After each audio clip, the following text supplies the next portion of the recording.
committee will discuss President-elect Trump's announced goal of mass deportation of undocumented immigrants from communities across the country. 13 million undocumented immigrants live in our country. Most have been here for a long period of time. They are healthcare workers, teachers, farm workers, small business owners. They pay taxes, nearly $50 billion a year, they did in 2022. And many, like one of our witnesses today, grew up alongside our children and grandchildren with the same dreams of a first job, a driver's license, and college acceptance. Let's get down to the bottom line. I hope we can all agree that any undocumented immigrant found guilty of a serious crime should not be allowed to stay here, or if we have knowledge, they should not be allowed to come into this country, period. Ms. Morin, I read your testimony this morning, touched my heart. Your loss of your daughter, I know you'll talk about at some length. That is a tragedy which we all lament and look on with sadness.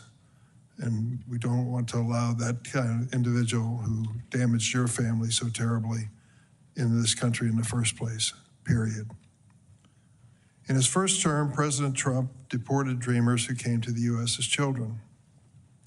He deported veterans who had served our nation.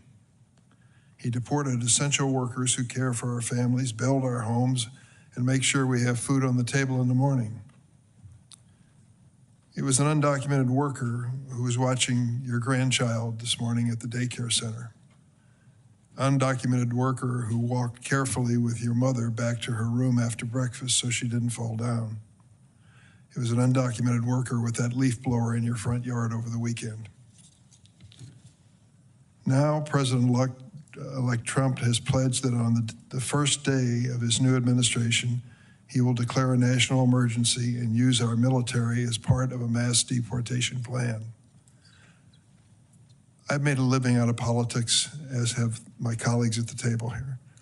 During the course of the campaign, you can make promises. Sometimes they come true and sometimes they don't. The notion of Mexico building a wall on our southern border was repeated over and over again. It didn't happen. There was an extension of the wall on our border, but Mexico didn't pay for it. Things change when you go from high-flying campaign rhetoric to ground. Think about for a moment using our military for a mass deportation plan. I'm sure it would have a damaging impact on the morale of the troops, rounding up people in their own communities at a time when we're already facing the most serious recruitment challenge in years. Listen to the words of Stephen Miller, who now has been promoted to a higher level position, Deputy Chief of Staff for Policy for incoming President Trump. Here's what Stephen Miller said. In terms of personnel, you go to the red state governors and you say, give us your National Guard. We will deputize them as immigration enforcement officers. And if you're going to go into an unfriendly state like Maryland, Stephen Miller said, well, there would just be Virginia doing the arrests in Maryland, right? Very close, very nearby. Almost a nonchalant attitude toward the notion of sending National Guard from one state to the other to end up sending people out of this country. In addition to weakening our military, it would cost hundreds of billions of dollars to deport every undocumented immigrant in our country. It would damage our economy and separate American families. Instead, we should focus on deporting those who are truly a danger to America, and we should give the rest a chance to earn legal status. They would have to register with the government, certainly pay their taxes, and submit to serious background checks. Most Americans, nearly 2 out of 3, agree we should give lawful status to undocumented immigrants who don't pose a threat to our country. That's what we did in 2013. A bipartisan group of 8 senators, including myself and Ranking Member Graham, drafted a bill to reform our immigration laws and secure our border. 2013 it was. That bill passed the Senate 68-32. Unfortunately, it wasn't taken up by the House of Representatives and the Republican majority. The notion behind that was that everyone would be under requirement to come forward and identify themselves to the government. all the undocumented people in this country. And if they identified themselves, went through a background check, paid their taxes, they could continue to live and work here without fear of deportation. In fact, in our bill, over a long period of time, and a really long period of time, they could be on a path to legality and citizenship. That's a starting point that I think makes sense. Not mass deportation, but mass accountability, so we know who's here. And how would it make a difference? We would go to E-Verify to make sure that if you didn't go through that process in our bill, you couldn't legally work in the United States. So there was an enforcement. It was serious. I'm glad I was part of that effort, and I hope we can return to the discussion. Over the weekend, President-elect Trump, I watched his interview on Meet the Press. He said some positive things from my point of view. And he really challenged us on the Democratic side to work with him when it came to the Dreamers. I accept the challenge. Name the time and place, Mr. President. I'll be there. The reality is that Congress, for almost 40 years, has failed to fix our broken immigration system.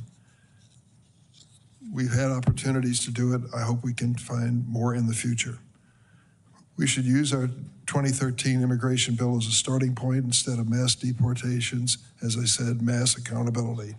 Let's fix our broken immigration system in a way that protects our country and honors our heritage as a nation of immigrants. Now I recognize Senator Graham. Thank you very much, Mr. Chairman. From our point of view over here, one of the primary issues facing the American people in 2024 for president and other elections, who is best able to control a broken border?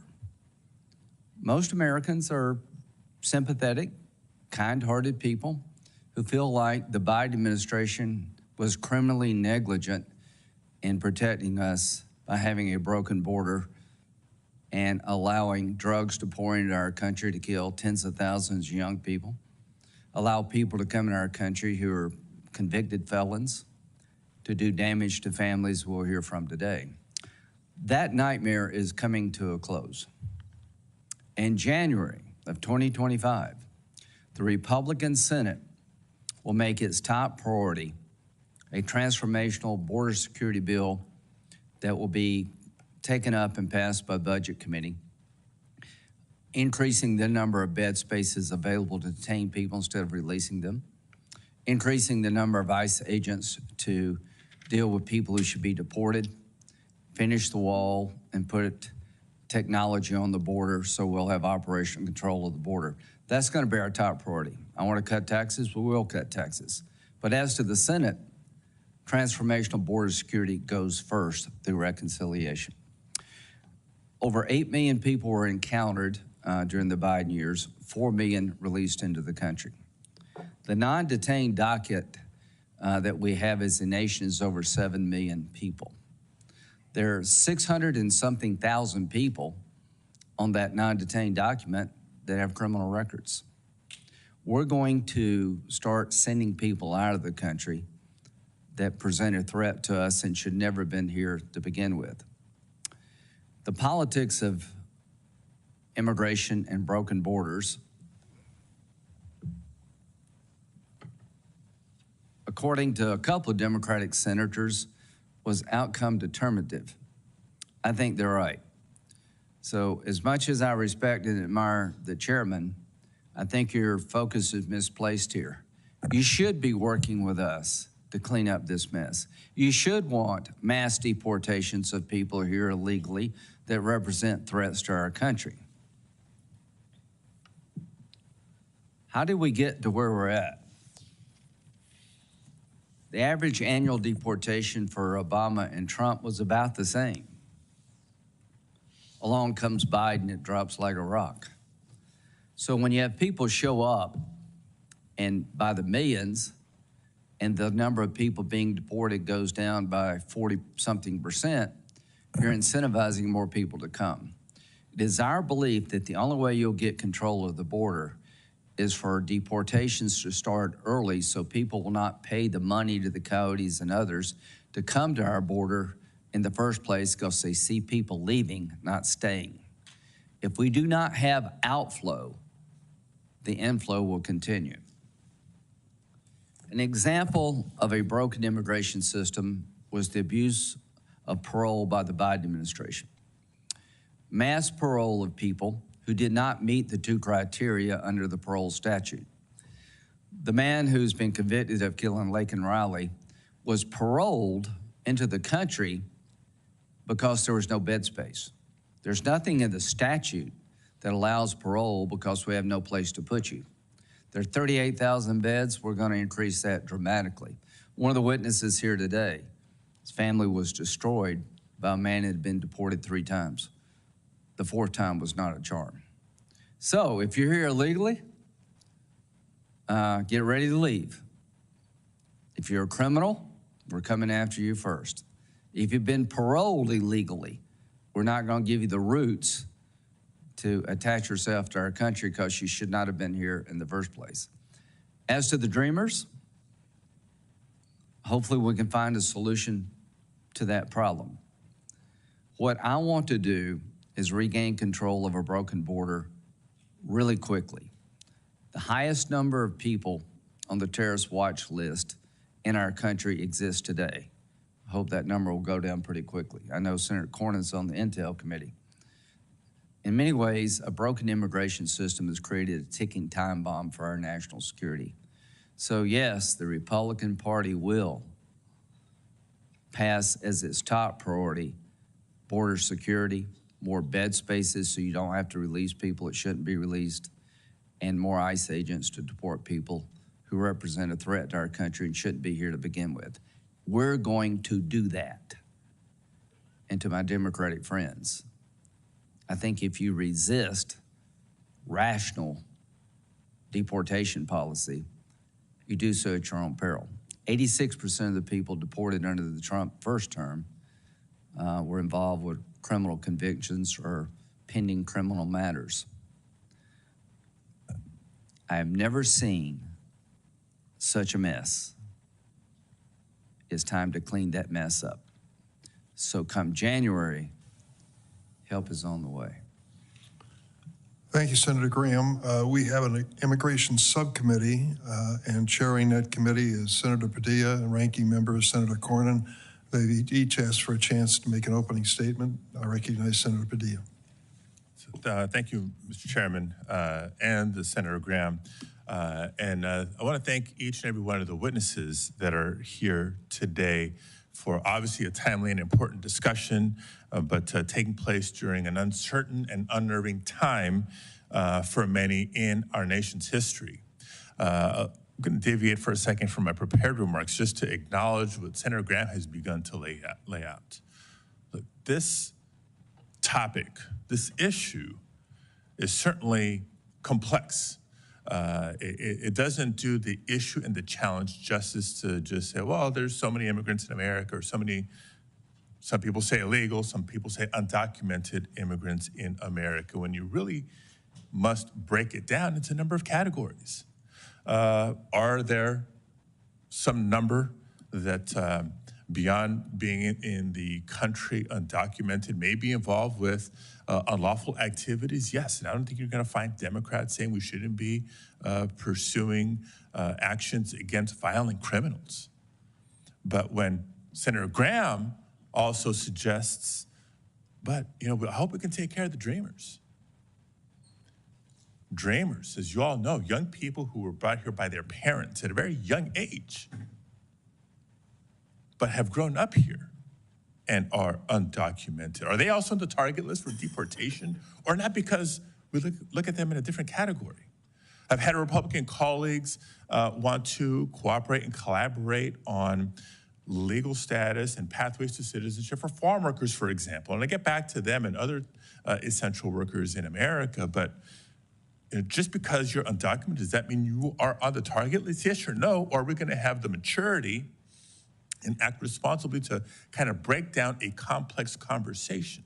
Because number one, yes, Democrats believe we need an orderly, safe, and humane border. Number two, yes, we should not hesitate to pursue enforcement actions against violent criminals. But let's be clear what we are talking about today. This hearing is on the eve of the next Donald Trump administration. And we've heard him for months and months and months now throughout the campaign trail promise mass deportations. We heard him over and over again commit to, quote, the largest deportation operation in American history. And we've had big ones. For folks watching at home, Google Operation Wetback and begin to do some homework. We've even heard Donald Trump say that there will be no price tag for deportations, and heard him promise on Truth Social to use the United States military to execute it. Now, I can already hear some of the rebuttals from Republican colleagues to suggest that, well, he doesn't really mean all immigrants. He's only talking about violent criminals. Well, I wish I could believe that he's only committing to targeting violent criminals, because we agree on that front. But pardon me if I'm skeptical, we've seen him. We've seen Donald Trump in the past and how he operates. Do you remember the Muslim bans he imposed early in his first term? And the family separations at the border that we witnessed for years? So I've seen enough to know that while he may plan to prioritize, in effect, he will be targeting all undocumented immigrants, which will inevitably include those without criminal convictions of any type. Now, previous administrations of both parties, we saw some stats being presented. It's been the policy of previous administrations to prioritize the deportation of those with criminal convictions. But what we're hearing from incoming President Trump isn't that. And look at who he is putting in these pivotal roles to help him execute. A loyalist in Christine Ohm at DHS, extremist Stephen Miller as Deputy Chief of Staff for Policy, and Tom Homan as border czar, who told undocumented immigrants through the press, quote, "You should be afraid," end quote. Dreamers, farm workers, that's the message. And he promised worksite raids to prosecute anyone who stands in their way. They're pushing an extremist agenda. On top of the fact that, like, separating spouses and ripping away children from their parents, citizen children from sometimes undocumented immigrant parents, isn't just cruel. It's not just morally wrong. Here's another very important reason why Americans should be concerned. For anybody whose vote this last November was motivated by high prices of food, of housing, of anything else, understand that the mass deportation Donald Trump is describing will be disastrous to our economy. Again, I'm not trying to justify those involved with criminal activity. We're on all the same page there. I'm talking about nonviolent criminal, undocumented immigrants. It is all of us, the American people, who will pay for the extremism policies that he has promised. Put aside the millions and millions and millions of dollars to find undocumented immigrants he may be targeting, to detain, and to remove through the process of deportation. For a minute, don't even count on the funds that would be necessary to hire thousands of Border Patrol and ICE agents, let alone the cost of constructing detention centers and jails for this operation. Let's focus on the impacts to the economy for American families. Because the fact is, there are millions of undocumented immigrants living in the United States today who are working in industries critical to our entire economy. Undocumented immigrants make up nearly 15% of all construction workers, for example, and roughly half of our agricultural workforce. Again, if you care about the cost of housing, you care about food prices at the grocery store, you should be paying attention. Because if tomorrow Stephen Miller could snap his fingers and have his way, our annual GDP would drop roughly 6.8%. Imagine all the losses of the Great Recession and then still shrinking the economy another 2.5 points. So what does that mean for folks at home? It's simple. Any industry with a significant percentage of undocumented immigrants will have a harder time finding workers. And we've all been hearing from employers and business leaders for years now about their struggle already to find sufficient workforce. Stores will have a harder time keeping the shelf stocked. And yes, prices will rise and rise and rise. So hello, America. Get ready for a more expensive food bill when you're preparing next year's Thanksgiving dinner or next year's Christmas dinner. And if you've been saving up for years and years to try to buy your first home, get ready to wait even longer because construction will slow and prices will go up.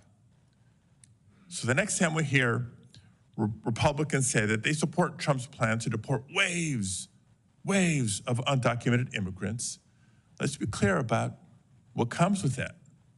Higher prices for American families.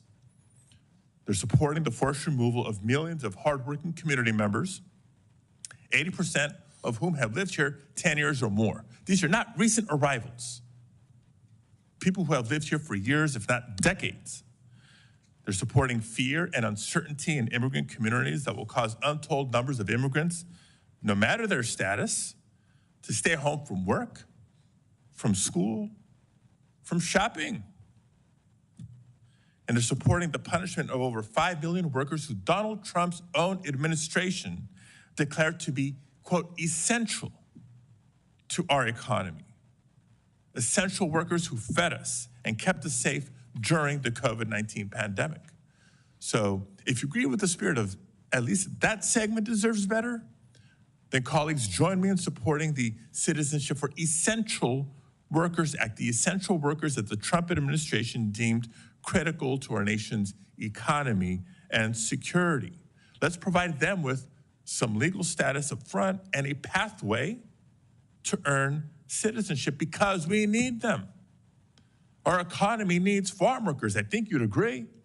Our economy needs construction workers, hospitality and transportation workers, healthcare workers, and students and innovators who help keep our economy and our country thriving.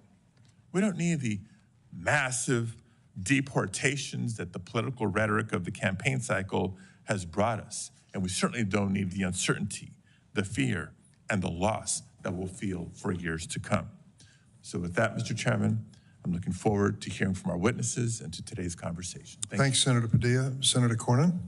Thank you, Chairman Durbin. Listening to my Democratic colleagues, it's as if November 5th never occurred, that we haven't had an election, that we haven't had a referendum on the failed border policies of the Biden-Harris administration. Let's be clear, the crisis at the southern border is entirely a problem caused by the Biden administration's policies. It is a man-made disaster. The election, I believe, in large part was a referendum on those policies, and the American people spoke decisively, rejecting this as the new normal. They rejected lawlessness as the new normal. When President Biden came into office, Customs and Border Protection was apprehending about 70,000 illegal migrants a month. President Biden came in and reversed virtually all of the Trump administration policies, including canceling our agreements with Mexico and the Northern Triangle countries to limit illegal immigration. President Biden also attempted to impose a 100-day moratorium on all deportations. By March, illegal crossings had ballooned to 170,000 per month, up from 70,000, and then climbed progressively higher from there. Then the president used his executive authority to implement new guidelines that made clear to illegal immigrants that DHS was extremely unlikely to take any action against them until their conduct became especially egregious. Even so, criminal aliens were able to get away with a lot before any action would be taken. Take, for example, the tragic case of Rachel Morin, a mother of 5 who was raped and murdered by an illegal migrant. Her killer crossed the border illegally in February of 2023. He was suspected of committing multiple crimes even before he took her life. This tragedy and others like it could have been prevented were it not for President Biden's willful refusal to enforce the law. The truth of the matter is, President Biden's willful neglect of border security and public safety has created immense suffering for American families. And his administration is fully responsible for the fact that we have to hold this hearing today. The American people are fed up with the lawlessness at the southern border, and in November they tasked Republicans the job of cleaning it up, and that we will do. We have a big job ahead of us, no doubt, but by one estimate, there are already 1.3 to 1.6 migrants who are under final orders of deportation who are still in the country. That strikes me as a good place to start. People who have been entitled to full due process and hearing in front of an immigration court and are under final orders of deportation. What are they still doing here? Well, it's because of the Biden administration's willful neglect of the law and enforcement. By my calculations, the Biden administration has released at least 3.6 million illegal migrants over the southern border. And during the same 4 years, Border Patrol recorded an additional 1.7 million gotaways. Those are people willfully evading law enforcement. As of 2022, more than 1 million illegal immigrants have received final orders of removal, but were still present in the United States, and that has now ballooned to about 1.3 million plus. As of July 21st, 2024, ICE, Immigration and Customs Enforcement, had more than 660,000 criminal aliens on its national docket. I look forward to doing what the American people voted for on November 5th, which is to restore the law and enforcement of the law as the new normal in America, unlike the last 4 years. And it's going to require us to do a lot of work to clean up the mess left by the previous administration's policies. We have to make it absolutely clear to prospective illegal immigrants that we will enforce our immigration laws. We will not accept illegal border crossings as the new normal. What we will accept is lawful, orderly, humane immigration policies. We are the most generous country in the world when it comes to naturalizing people coming to our country, roughly 1 million people a year. That's the right way to do it, not the way the Biden administration had it done. We will follow through on the orders of removal by immigration courts, and again, we will not accept lawlessness and criminality in the United States as the new normal.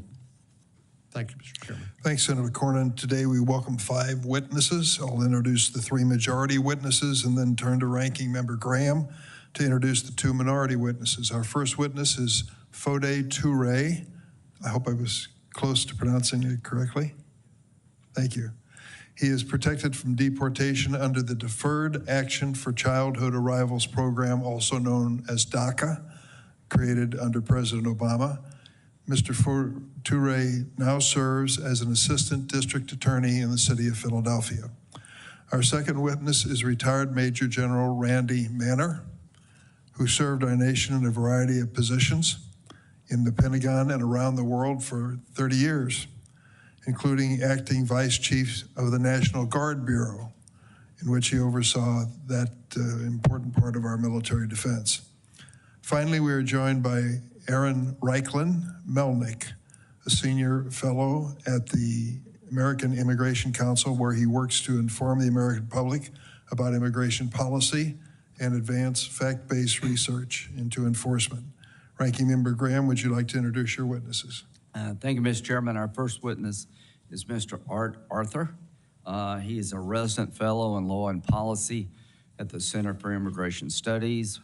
Prior to joining the center in 2017, he served as an immigration judge, was Associate General Counsel at Immigration Naturalization Service.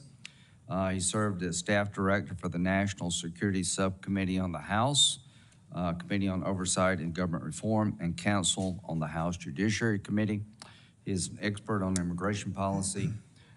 He has decided thousands of cases, has testified before Congress on more than 10 occasions. He received his JD from George Washington University and his bachelor's from the University of Virginia. Ms. Morin is here with us again. She is from Aberdeen, Maryland. She's retired, but currently works part-time as an office administrator for a church. She has six children, stay-at-home mom for 25 years, and homeschooled her children. She is the mother of Rachel Morin, and she joins us today to share Rachel's story. Real quickly, Senator Cornyn mentioned this, but the man who stands accused of murdering Rachel was deported 3 times, is suspected of murdering a woman in El Salvador, where he came from, broke into a home in California and assaulted a young girl. He's pending trial like everybody else. He's innocent until proven guilty. But this case not only has destroyed your family and broken your heart, Ms. Morin, it should be a wake-up call to the country. And I got the call, and we're going to do something about this. Thank you. Thanks, Senator Graham. We're going to proceed as follows. I'm going to swear in the witnesses. They each have 5 minutes to make presentations, and then we open it to the senators who have each 5 minutes to ask questions. So my first request is for the 5 witnesses to please stand and take the oath. Do you affirm the testimony you're about to give before this committee will be the truth, the whole truth, and nothing but the truth, so help you God? The record reflects that the 5 witnesses answered in the affirmative. Mr. Turay, you're first. Chairman Durbin, Ranking Member Graham, a member of this committee, good morning. Good morning. And thank you all for inviting me to speak with you today. Before I begin, I'd like to express my deep sympathy to Patty Morin for the horror she and her family have endured. My prayers are with you and those dedicated fighting for justice. My name is Foday Turay. I am a DACA recipient, a prosecutor, a husband, and a dad, and without question, a patriot. My love for this country stems from my elementary school days, when I recited the Pledge of Allegiance with all my classmates each morning. My family came to the United States in search of freedom and safety. I was born in Sierra Leone at a time of great civil unrest. When I was 4 years old, my father was killed, and my mother and grandmother and I fled to Guinea, a neighboring country. My mother was able to migrate to the United States, but I stayed with my grandmother, who died shortly after my mother left. I came to the United States on my 7th birthday in 2003. I have been here ever since. I learned that I was undocumented when I tried to get a driver's license. It was one of the worst days of my life. In 2012, I was thrown a lifeline when DACA was announced. Thanks to DACA, I was able to graduate from college and attend law school on a full merit scholarship. I now work full-time for the District Attorney's Office in Philadelphia. During this time, I met and married my beautiful wife, Jack CL, who is here with me today. And we bought a house and we had our son. The opportunity to address all of you on behalf of DACA recipient and mixed status families like mine is not one I take for granted. My wife and I have spent years building community, and we're extremely anxious about what the future might bring. I feel the consequences of mass deportation on a personal level, on a community level, and on a societal level. On a personal level, my wife is here and I have no family in Sierra Leone to help sustain me. I'm currently the breadwinner in my family. If I were to be deported, my wife and our son would be left without to pay the mortgage. My son would also be without a father. My deportation would hurt my own U.S. citizen mother and my wife's extended family, all of whom are United States citizens. My wife is the primary caregiver of her mother, who is legally disabled and has a tumor in her brain. My wife's mother requires chemotherapy injection each month in order to control the size of the tumor on her brain. If I were to be deported, my wife would no longer be able to play such a critical role in her mother's life. My wife should not have to choose between caring for her mother, who's legally disabled and has a brain tumor, and me.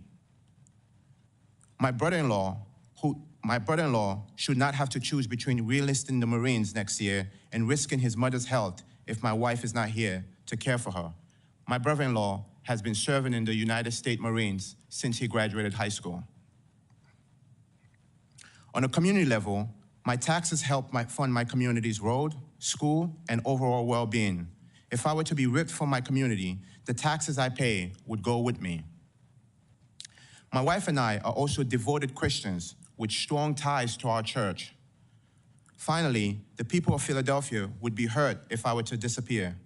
Victims of crimes whose cases I prosecute will lose an ally in their fight for justice. On a society level, mass deportation would be devastating. As a prosecutor, I know how delicate the ties between law enforcement and immigrants can be.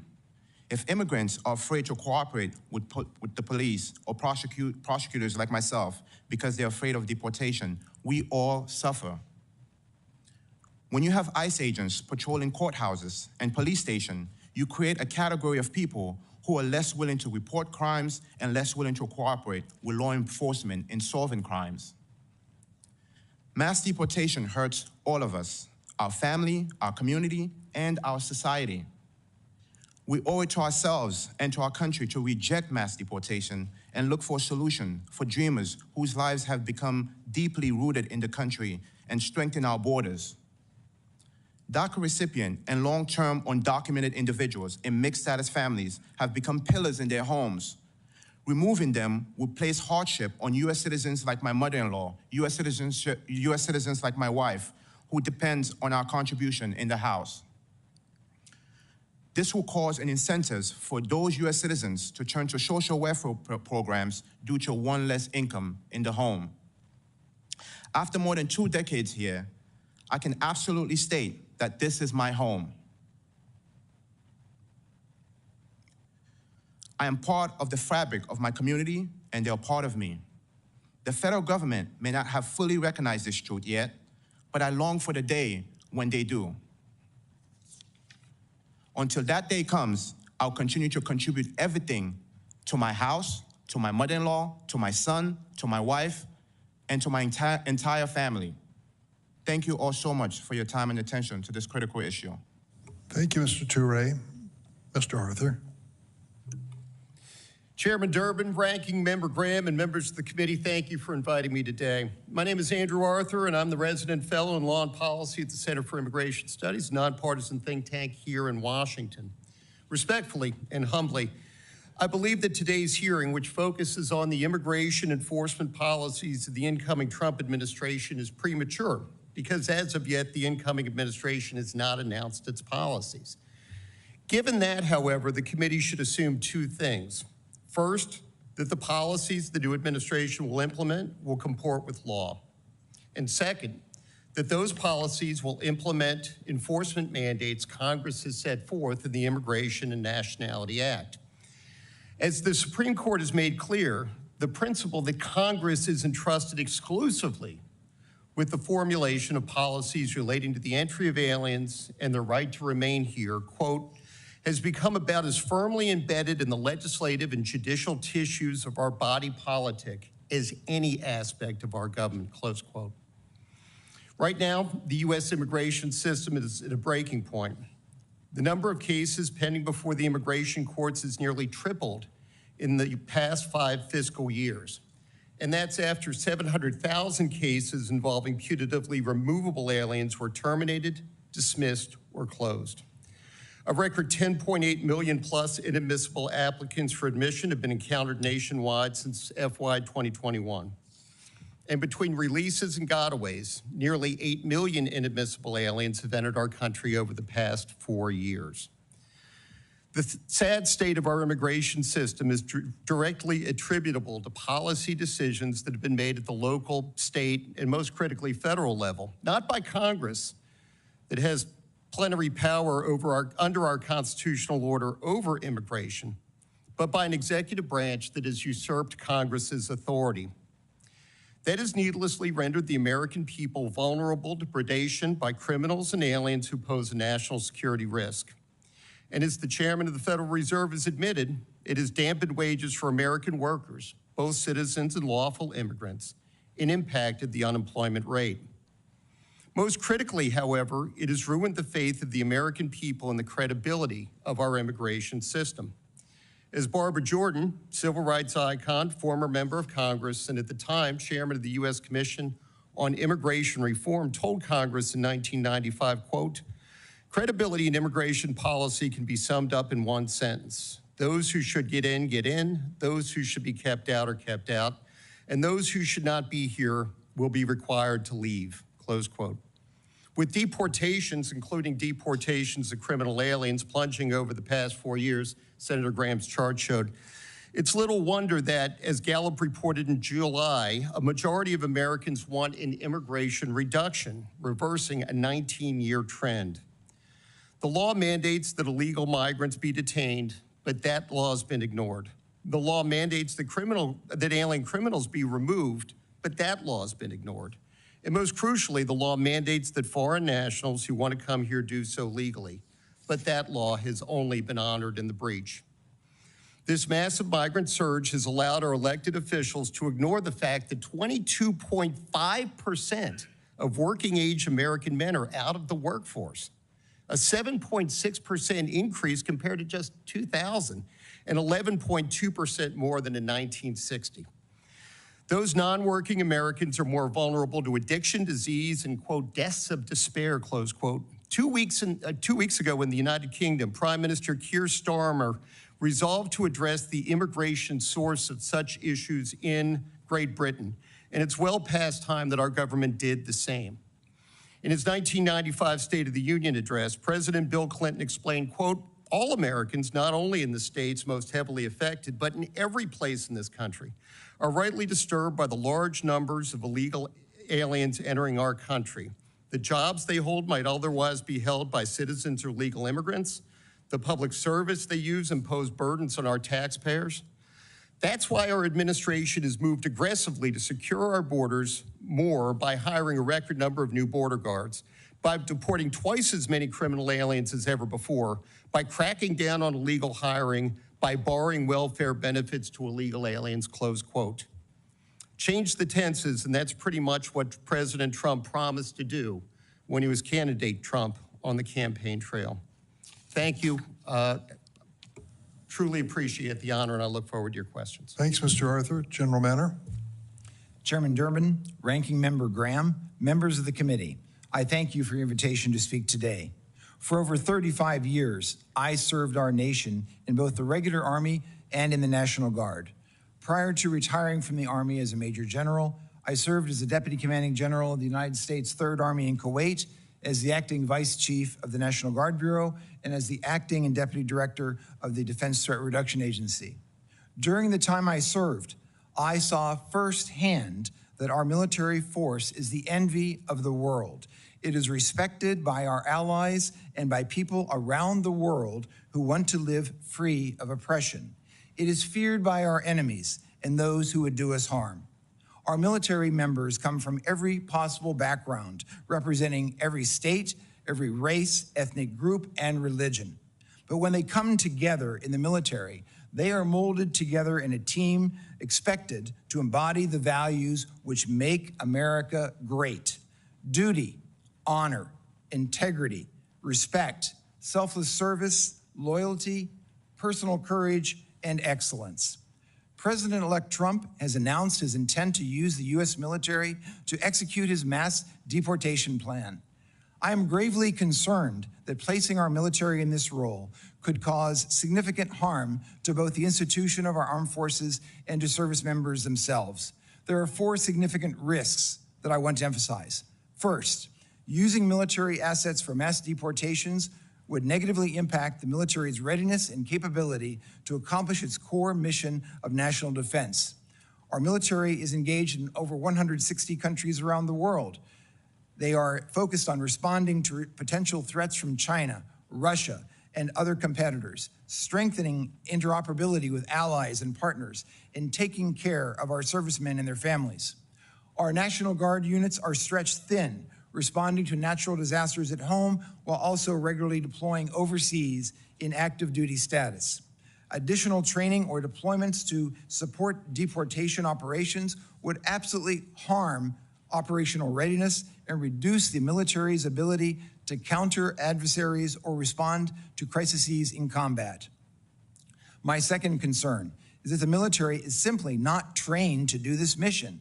Immigration enforcement is the responsibility of federal law enforcement agencies like ICE and CBP.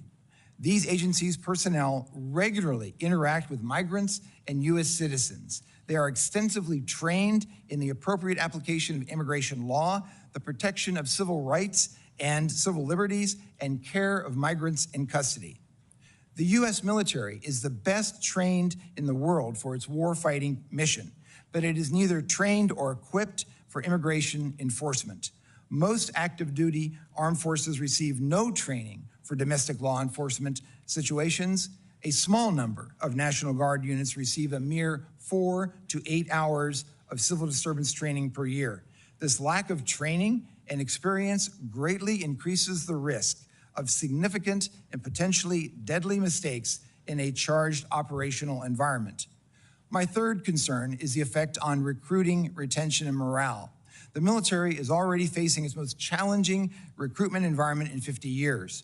Involvement of the military in a politically charged domestic deportation efforts would only add to those challenges. It would separate service members from their families, their jobs, and their communities for extended periods of time in order to engage in a highly controversial mission for which service members would feel ill-equipped and trained.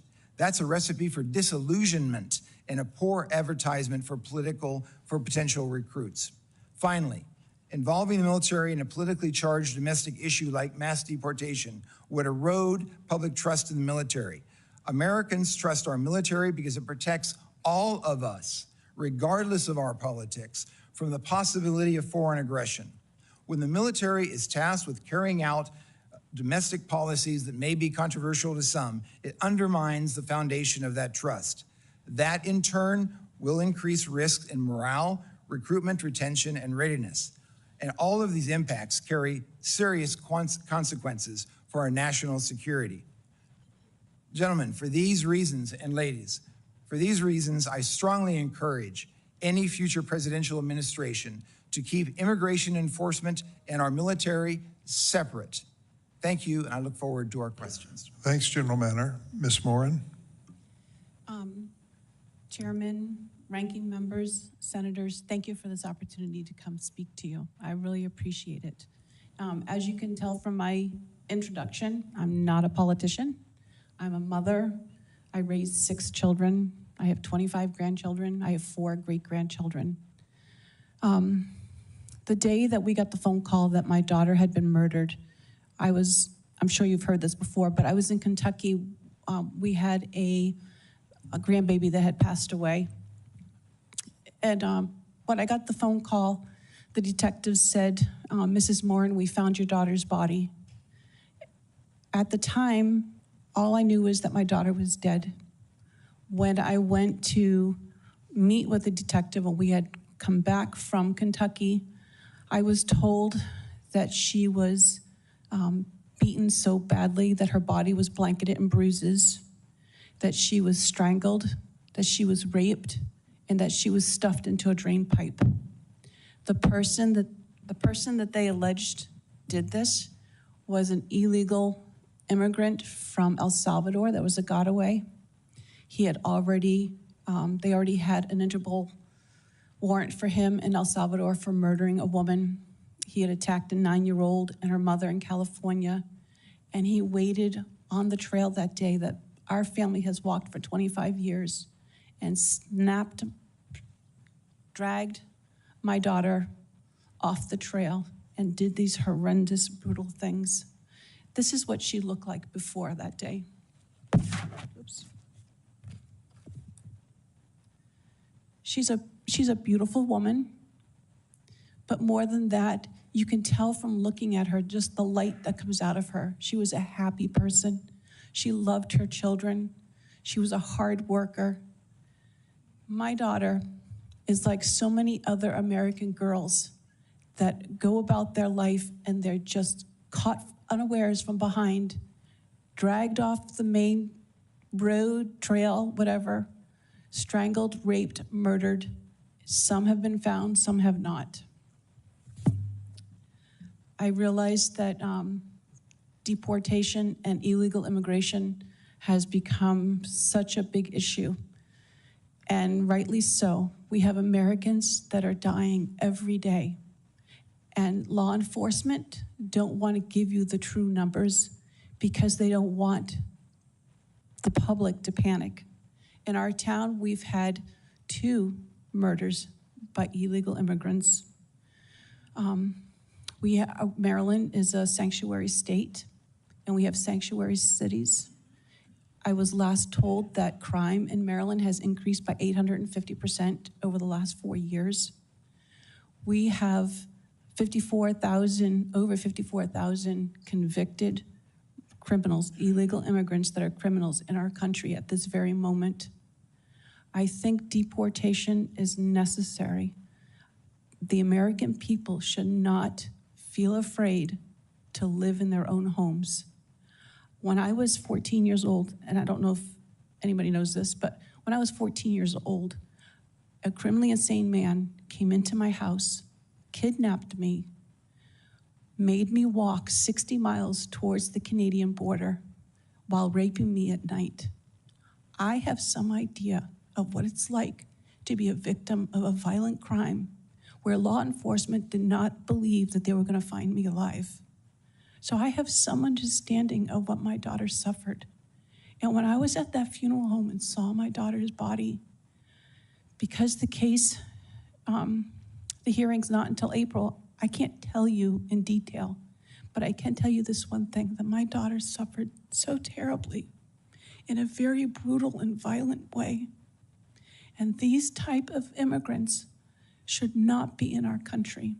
And because we have open borders, and because everyone is allowed in, and because the law is not being carried out at the borders, if they had done a DNA swab, the 3 times they encountered this person that's allegedly accused of killing my daughter, they would have known that he had an Interpol warrant for murder in his country. We need to follow the laws that are already on the book. We need to close our borders. We need to protect American families. We need to protect our women and children, which are the most vulnerable in this country. And I do understand the economics that everyone is talking about. I do understand the military position, but I think that you should put American citizens first. We are the ones that pay your paycheck. We are the ones that pay taxes.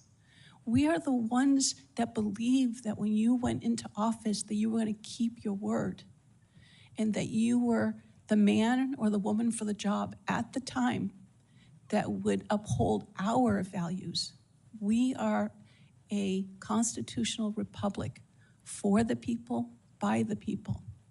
We, the people, have put you, the people, into office. And you should be doing everything you can to protect us. That's why we put you there. A thought that I had just today coming on the train over here is that when you look at a tree and you say, oh, that's an apple tree, you say that because you see that their apple is the fruit that's growing on the tree. It's the same thing with a man's character. It's by your actions that a person knows what their character is like. And I think one of the reasons why 87% of Americans voted for Donald Trump is because they have seen the character by the fruit that President Biden and Kamala Harris have produced these last 4 years. Thank you. Thank you, Ms. Morin. Mr. Reichlin-Melnick. Chairman Durbin, Ranking Member Graham, and distinguished members of the committee. My name is Aaron Reichlin-Melnick, and I'm the Senior Fellow at the American Immigration Council. At the Council, we have long studied the population of immigrants in the United States and provide detailed estimates of their demographics and economic contributions on our Map the Impact website.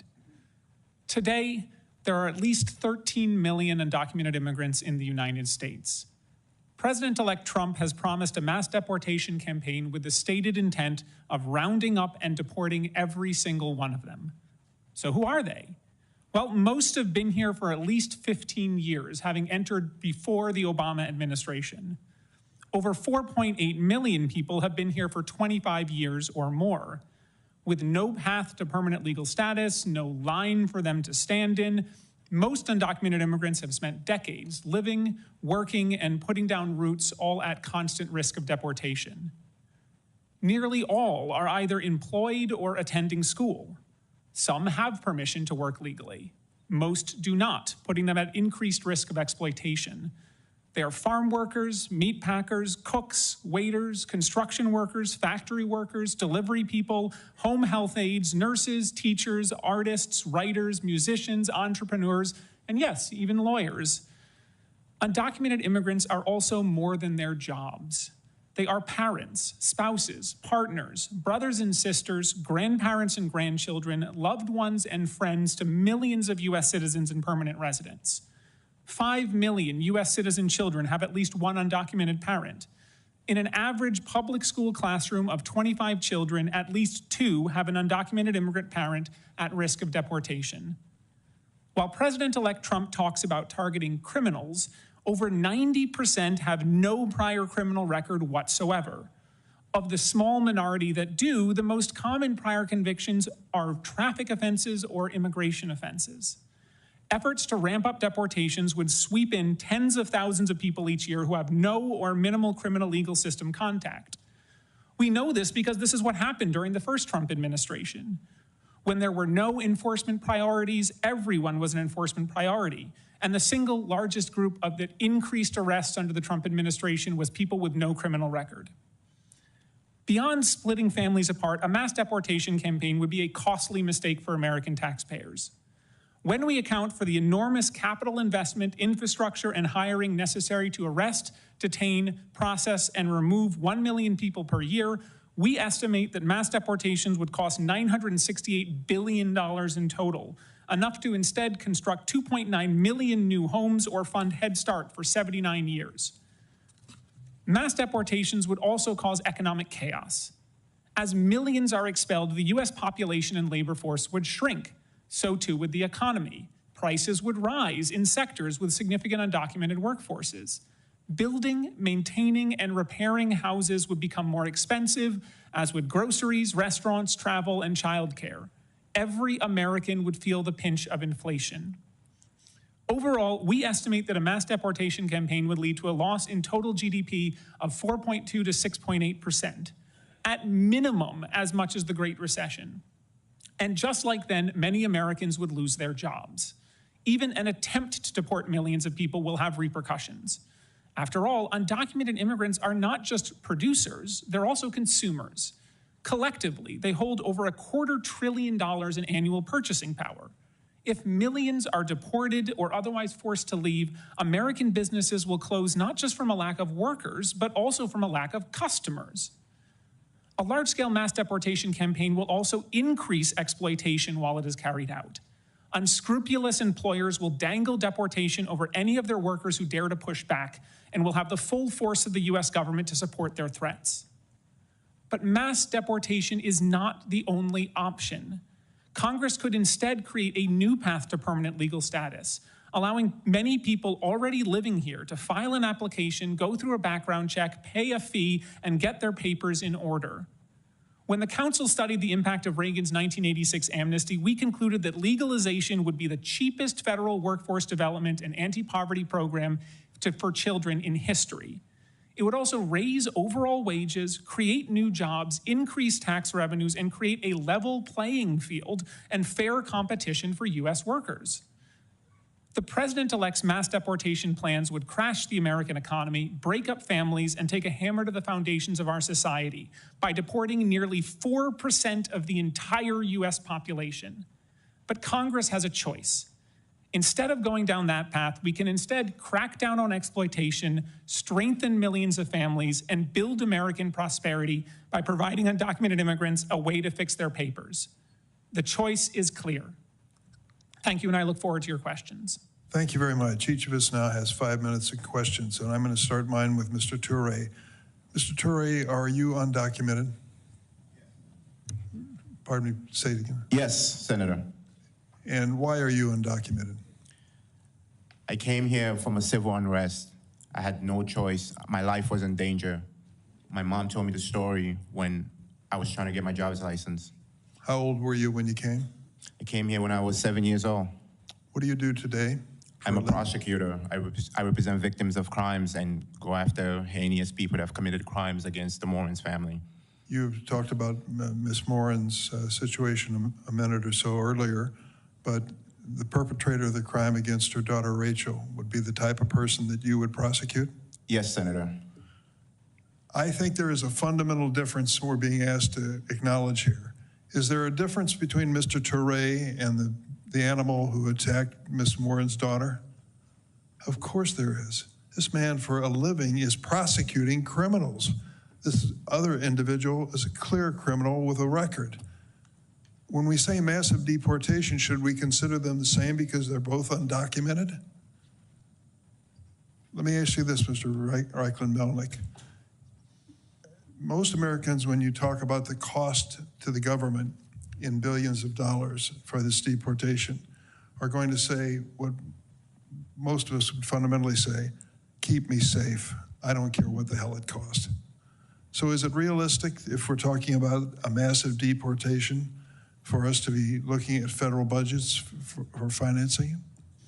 I think it's important for people to understand that ICE already goes after people with criminal records all the time. And in fact, that has been the priority of the previous 2 to 3 or more presidential administrations, and is what Congress sets. So the overwhelming majority of people who would be the targets of a mass deportation campaign do not have criminal records. They are people who have been living otherwise law-abiding lives in this country, living, working, and in many cases paying taxes. So you estimate, at least in one publication here, that the cost of massive deportation would be $316 billion? At a minimum. In fact, if you look at it over the course of an 11-year operation, it could be as much as $1 trillion. And that's for conducting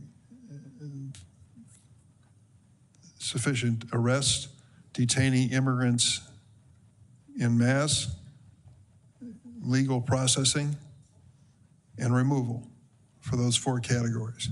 That's right. And we're looking at hundreds of billions of dollars to carry out a deportation of 4% of the U.S. population. So if you want to do a massive deportation to get Mr. Turay out of this country, you're talking about a massive amount of money that has to be spent. Enormous sums. And we hear from General Manner the impact it could have on our National Guard and military if they are given this responsibility. Have you taken that into consideration? We weren't even able to account for the costs of the military, so you should consider our estimates to be conservative. The actual costs would likely be significantly higher because there are so many factors that we couldn't even attempt to estimate. You're right. To carry out over 13 million arrests in a short period of time would require somewhere between 220,000 and 409,000 new government employees and law enforcement officers. Nearly impossible given current hiring challenges across law enforcement agencies. Could you explain that? Well, right now, ICE only has about 8,500 officers in the entire agency, and less than 1,000 are assigned to fugitive operations, whose job it is to go out into the community and arrest people. But because the overwhelming majority of undocumented immigrants have no interaction with the criminal justice system, they have no criminal offenses, that means that to arrest them would require going out into the community, finding them, and rounding them up. And in order to do that would require an enormous investment in personnel, far beyond any law enforcement operation ever conducted in the United States history. So if we are determined to remove Mr. Turay, the prosecutor from Philadelphia, from America and send him back to Sierra Leone or someplace like that, you're talking about massive amounts of money. If we are to focus on the truly dangerous people in this country to make sure that they are removed and should be, that is a lesser amount for sure. That's right. In fact, if you look at data on ICE's own data, non-detained docket, which has already been cited by several members here, that is looking at about 1.2% or less of people who have any sort of serious violent offense. And of course, the resources involved there would be much smaller than trying to deport 13 million people. Making a priority the dangerous people who are in this country or those who are here illegally and could be dangerous certainly is a much different assignment than saying massive deportations. Thank you, Mr. Melnick. Senator Graham. Does anybody disagree with the following statement? America has a right to limit how many people can come into our country. No. Nobody disagrees with that. Good. Mr. Turay, very successful life. You have much to be proud of. During the 4 years of the Trump administration, were you ever, anybody suggest you should be deported? Thank you, Senator, for the question. No. Okay. Do you support deporting the 1.2 million people who have been through the system, have a final order of removal? Do you support them leaving? Senator, I'm a prosecutor. I go after. No, I didn't ask you if you're a prosecutor. Do you support them leaving? I support people that have committed serious crimes. Do you support the people who have gone through the system, been denied, had their day in court, final order removal? Do you support them leaving? If you have as a committed prosecutor, as a rule of law person? If you have committed a serious crime in this country, that's not the question. So is it your belief that every non-criminal in the world can come to America? No. How many people want to come to America that are non-criminals? Probably hundreds of millions, and I understand why. It's a great country. So my point is, if you're not willing to say that we're going to deport you after you've had your full day in court, you're facing a final order of deportation, we're going to incentivize people to come forever. Mr. Melnick, is that right? How many people did Ronald Reagan provide amnesty to? Estimates are roughly 2.7 to 3 million. How many illegal immigrants are in the country today? I said roughly 13 million, although we don't know the exact I would say estimates. that the last thing we want to do is give amnesty to people here now because we'll be overrun. Mr. Arthur, would you describe the last 4 years as mass illegal immigration coming to our borders? I believe that that's fair characterization, Senator. Does anybody disagree that the last 4 years has resulted in mass illegal immigration directed toward America? Because if this is not mass, what the hell would be? Now, how do you answer mass illegal immigration? You start enforcing the laws, Ms. Morin said, and you start sending people back who've had their day in court. You can't answer the question, and I respect you. You've been able to take the opportunity to make something of yourself, but we're passing on just constant disorder. If you can't say you should be deported after you've had a full hearing, everything been available to, and you lose, and it's hard to say you need to go, we don't have an immigration system, general. How many people have been deployed to the border by governors to assist in border security from the National Guard? Sir, I don't have that information. Okay, there's thousands. Is that illegal use of the National Guard? It is not the illegal use of the National It's legal, right? That is correct. Yeah, I agree with you there. What's the largest cause of death in America for young people? Does anybody know? Mr. Arthur. Drug poisoning overdose deaths. Coming from a drug called fentanyl? That is correct, Mainly. sir. Okay, where does that drug come from? That drug, reports indicate that it's made from precursors that come from the People's Republic of China, assembled in Mexico, and largely smuggled into the United States over the Southwest. General Manner, do you consider illegal immigration a national security problem? I believe that it is something that ICE and CBT needs to address. No, I ask you, is it a national security problem? I think it's a concern, yes. Okay, I do too. And they're the highest number of people on the terrorist watch list in our country today.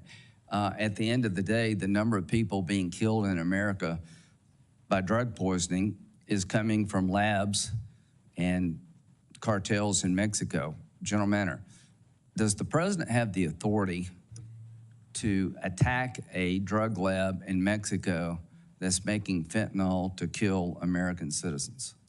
I am not a legal expert, Senator, and I do not know. So here's what I would say. I think we need to be tough, compassionate, but end this crap.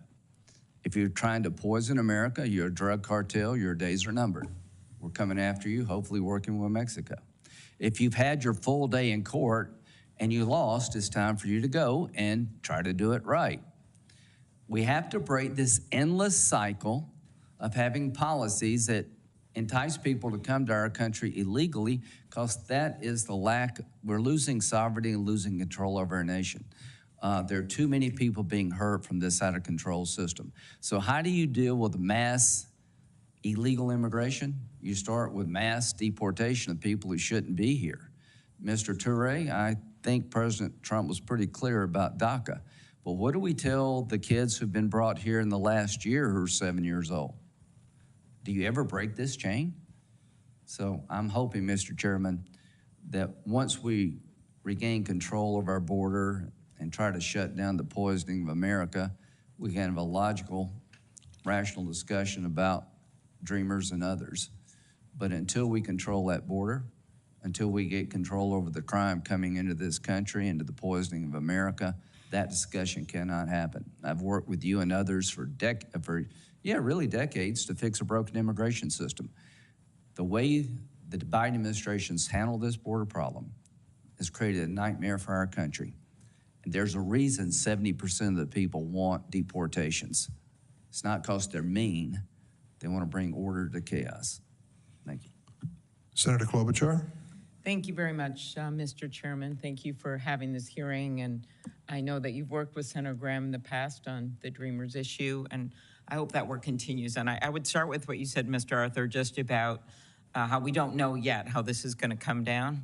And I do actually appreciate that Senator Durbin did this hearing, because I think we've got to start anticipating it and start having these discussions now. I personally don't want to have what happened last time when over a weekend I got calls from a family in Lebanon who was ready to bring their little baby that they had adopted to the U.S. and were stopped practically at the airport with a little kid.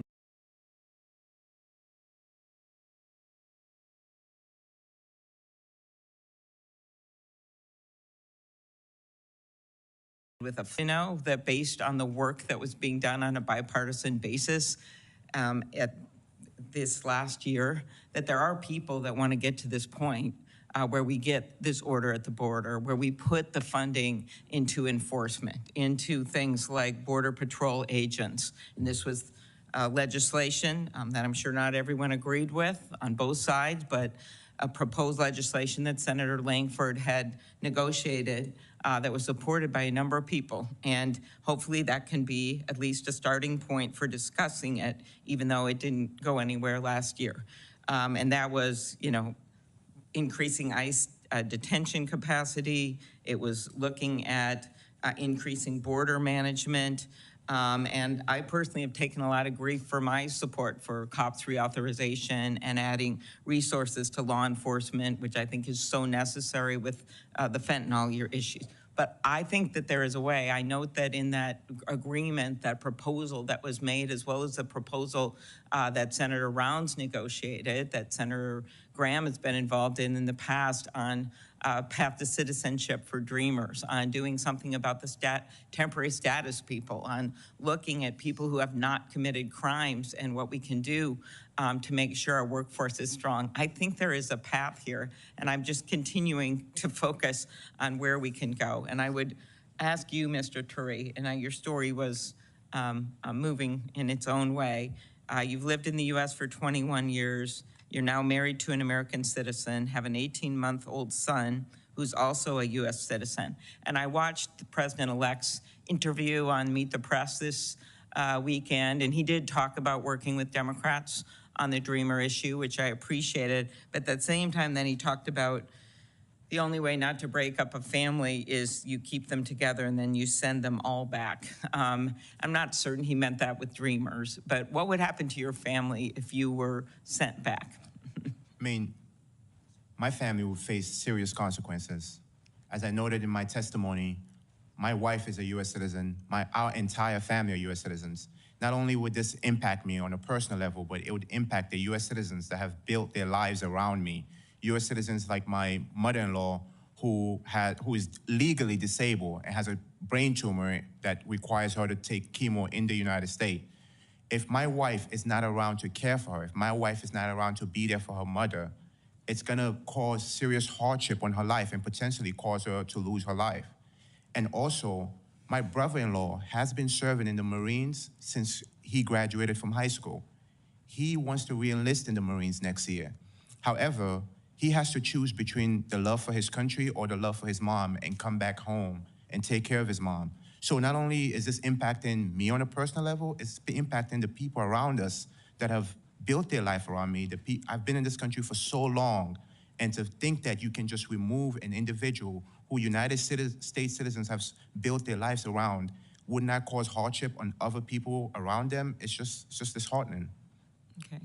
Mr. Reichlin-Melnick, could you go through just one more time the statistics, and then I'm out of time here, on if the focus was on enforcement, you know, as well as the border and going after the people that we know have criminal records here, just that kind of money we'd be talking about if we wanted to focus our efforts on that group, as well as I would add to that, it's also going to be more border protection, which we know we need. Yes, Senator. So we estimate that on average, a single deportation costs the U.S. government in today's money slightly under $24,000. So if we're looking at deporting 13 million people, that adds up to hundreds of I'm actually billions. trying to get us to a solution that might work here. I remember when you were talking to Senator Durbin, and you talked about if you focused on the group that we know have criminal records that are still out there, how that kind of cost and what that would be. I have to run the exact numbers for you, or I'm happy to get those for you, but it is substantially less expensive than what President Trump has repeatedly said he would do, which is aim to deport every single person here, regardless of whether they have a conviction or not. Okay, but so if we could get that and follow up later, because I think that there'd be some widespread agreement that if we're gonna start somewhere, for one thing, we must begin with these most serious offenders that are out there and get the money set aside for that, do more at the border, try to do something positive here with Dreamers and people that are contributing so greatly to our economy, and trying to figure this out. We have tried this several times and had agreements with Democrats and Republicans in the Senate. Not everyone on the left, right, not everyone, but I'm just hoping we can get to a place like that. So thank you very much. Thanks, Senator Klobuchar. Senator Kennedy. Thank you, Mr. Chairman. Mr. Arthur, you are with the Center for Immigration Studies, is that right? That's correct, Senator. And that's a nonpartisan think tank, is it? It is, sir. Okay. The border is an open, bleeding wound, isn't it? That's a fair way to characterize what's been going on for the last 4 years, sir. The southern border is chaotic by design, isn't it? Yes, it is. I've been covering the border for 3 decades, and yeah, it's pretty chaotic. Would it be fair to say that the broken southern border is man-made? It would be fair to say that, sir, based on policies that have been implemented. And that man's name is Joe Biden, isn't it? That would be a fair assessment, yes, Senator. Under President Biden, if you wait in line for legal immigration, you're a chump, aren't you? When you look at the benefits that have been given to people and the speed at which they've been released into the United States, I would be chagrined if I were waiting. You're a for years. chump, aren't you? Yes, sir. General, Yes, you sir. believe in open borders, don't you? I believe in the rule of law, sir. Right. And it makes you angry that President Trump does not believe in open borders, doesn't it? Senator, I'm not here to discuss immigration policy. I'm here to discuss whether or not we use the military to enforce it. And it makes you angry that most Americans don't believe in open borders, doesn't it? Not in the slightest, sir. Again, I am not here to discuss the immigration policy. Yeah. Duty, honor, respect, you talked about that Yes, in Senator. your opening statement. On October 14th of this year, you went on CNN. I want to read you what you said, make sure I'm accurate. Here's what you said. President Trump is not like any sane leader. I'm very proud of General Milley for saying that President Trump is a total fascist. To Bob Woodward, if he as chairman of the Joint Chiefs is calling the president a fascist, I'm so proud of him for breaking that barrier. The challenge is because most MAGA Republicans, they don't understand what fascism is. The reality is that they are in fact fascists themselves. Did I read that accurate? Senator, I am happy to discuss my personal perspectives with you separately at any time. That's not the purpose of the hearing today. Did I read that accurately? I believe so, yes. Yeah. You think you're smarter than the American people, don't you? Absolutely not, Senator. I am here to discuss the use of the military as part of this mass deportation. You think you're more virtuous than the American people, don't you, General? Senator, I am insulted by your comment. Duty, honor, and respect. You talked about that in your opening statement, didn't you? Yes, sir. Ms. Morin said, I wrote down her words. She said, by their actions, you know what someone's character is like. You agree with that? Senator, for 35 years, I served my country with absolute honor and distinction, and I will continue to do so. You agree with what Ms. Morin said? Of course. Mr., got a few minutes left. 23 seconds. Well, actually, you let Ms. Klobuchar go well over, so I'm assuming you'll extend me the I'll same. give you the courtesy. same minute I gave to her. You gave it a minute 20. I timed it. You're using. I watched you like a hawk, Dick. Mr. Melnick, Mr. Reichlin-Melnick, you believe in open borders too, don't you? I do not, Mr. Kennedy. Okay. On November 1st, 2022, you tweeted, both Texas and Louisiana have their knives out for black immigrants. Do you remember that tweet? I don't, but it's quite possible. What Texans, it's not only possible, it happened. You're not denying it, are you? No, I'm saying, referring What to the Texans? context. Who I are you actually talking don't to? know the Who context. are you talking to about who in Texas had their knives out for black immigrants? Guessing the context, but my suspicion is Give that me it a has to name. do the Give me a Attorney name. General Ken Paxton and Give the me a Attorney name. General of Give me a Louisiana. name. I just did. You don't have a name, do you? I just said Ken Paxton. You don't have a name, do you? You just said I it, didn't just said Ken Paxton. All right, how about Louisiana? You said Louisiana has its knives out for black immigrants. Who in Louisiana were you talking about? Again, I'm not certain. That was 2 years ago, and as I'm sure you know, much has happened in the last 2 years. Well, did you say it? Again, I do not remember the context, But you don't. Senator You Kennedy. said somebody had their knives out from Louisiana for black immigrants, but you don't know who they were? You just said it? I said the Attorney General of Louisiana and Texas, and I believe this referred to specifically lawsuits brought and arguments that were made in court that the arrival of Haitians I'm out and of time, others but I were want to get you inherently on the dangerous, record. which was You not. Thank you very much, Senator. believe Appreciate that the your Attorney questions. General at that time of Louisiana had his knives out for black immigrants. That's your testimony. Given their Thank you, Senator litigation Kennedy. conduct, yes. Senator Hirono. Thank you, Mr. Chairman.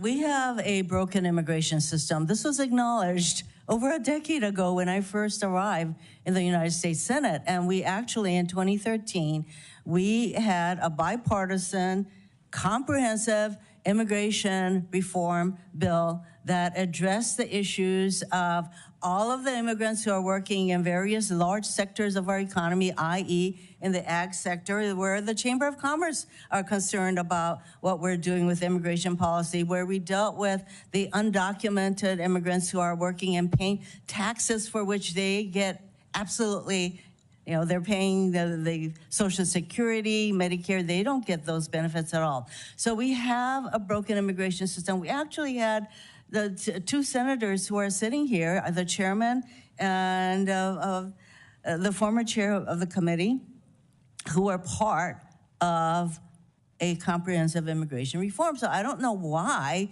we cannot come to some sort of an agreement to deal with the massive, complex issues that confront us.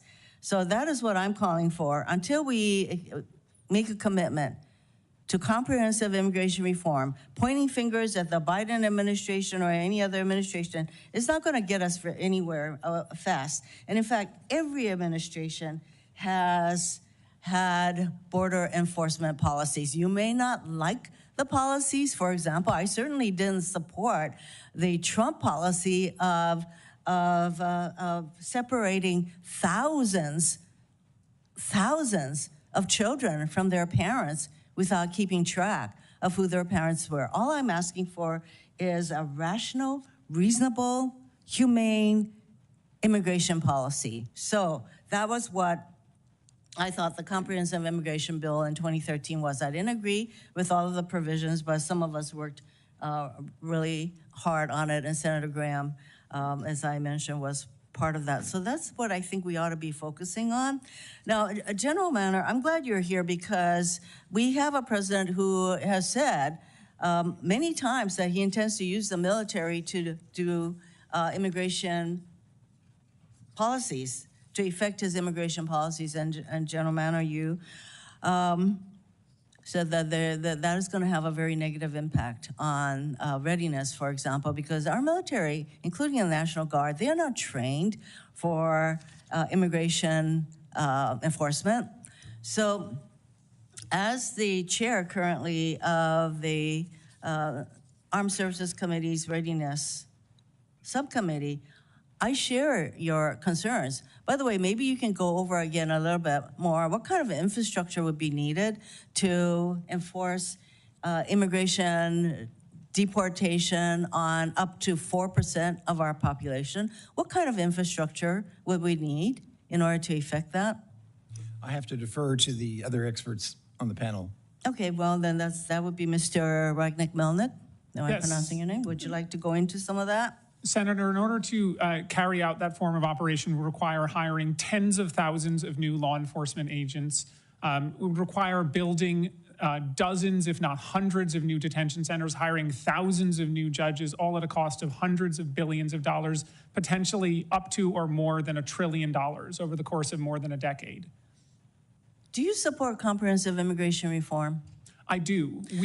Does anybody on this panel not support comprehensive immigration reform that really gets to some of the problem, well, that really addresses the issues that we're facing? Anybody on the panel Senator, I have to say, comprehensive immigration reform is not a defined term, and as with all Well, you legislation, can the look devil's in at, the detail. excuse me, you can look at the 2013 bill, and that had some of the kinds of, that would be what I would describe as comprehensive. It was not the answer, it was not the be-all and end-all, but it was pretty comprehensive, wouldn't you say? I was actually on the bench at the time that bill was introduced. I was an immigration judge and not involved in legislation. Well, it was, trust me when I say that, it was about as comprehensive immigration reform as we have managed to do in over a decade at this point. And that's more, I think, what we need to do. And I don't think there's anybody here who supports something called the open borders, because as I said, every single administration has had border enforcement policy. You may not agree with all of that. I don't think there's anybody sitting here who supports open borders, whatever the heck that means. But we all know that we need to have border control. We need that. But what are we going to do about the 11 million to 13 million undocumented people here who are very much a part of our community and the fabric of many, many communities, not to mention that there are U.S. citizens that are part of their families? And are we going to start busting them up? What's that going to do? So, you know, before we start throwing out all kinds of so-called solutions, I think we need to think about what are we going to do to have a rational, reasonable immigration policy, and that's what I'm calling for. Thank you, Mr. Chairman. Thank you, Senator Rono. Senator Blackburn. Thank you, Mr. Chairman. Thank you to each of you for being here today. Ms. Morin, I am so sorry for your loss. I know that's been a very difficult time for you and your family, and this truly is a season of sorrow for you all, and I recognize that. I find it so interesting. This open border policy that we've seen is not a compassionate policy. I've talked to people that work with human trafficking and sex trafficking, and what is happening to women and children is abhorrent. And we all are fully aware of that. Mr. Chairman, I appreciated your remark that we should deport those that are truly a danger to Americans. I think that's accurate. I don't think there's anyone would disagree with that. We've all seen the uptick in violent crimes, such as Ms. Morin and her family have experienced. And this is the reason I reintroduced my CLEAR Act this year, which would enable local law enforcement, when they apprehend someone who's in the country illegally, to detain them and then call on ICE to deport them. And then the federal government have to repay that local law enforcement agency for what they've spent in that apprehension, that detention. And we should pass this bill today. And that would be a good thing for this committee to be doing this last week. Pull it up, put it on the hotline, and run it.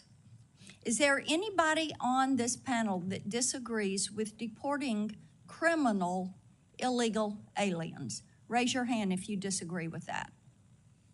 Everybody agrees those that have committed crimes against our citizens should be deported. Mr. Arthur, I want to come to you. Talk for just 1 minute about why it is important that we empower local law enforcement to carry out the job that the federal government has not done. Well, you actually heard Mr. Reichlin-Melnick talk about how few ICE enforcement removal officers there are.